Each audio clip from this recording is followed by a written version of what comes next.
वालेकुम जी। बहुत सारे दोस्त आजकल क्वेश्चन कर रहे हैं कि ऑस्ट्रेलिया का लॉटरी वीज़ा जो मिल रहा है उसको कैसे हम हासिल कर सकते हैं और इसकी कितनी फ़ीस है।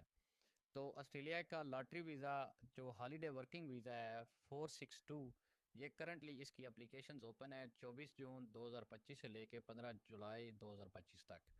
और इंटरेस्टिंगली इस वीज़ा के लिए सिर्फ 3 कंट्री के लोग एलिजिबल हैं, वियतनाम, चाइना और इंडिया।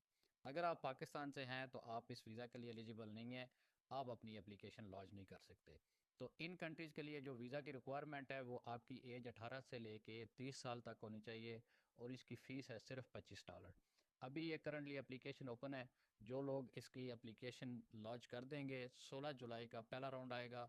जो लोग लकी होंगे उनको इनवाइट आ जाएगा और उस इनवाइट की बेस पे वो अपना वीज़ा लॉन्च कर सकेंगे।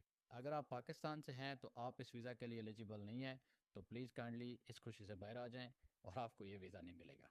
उम्मीद है खुश रहें।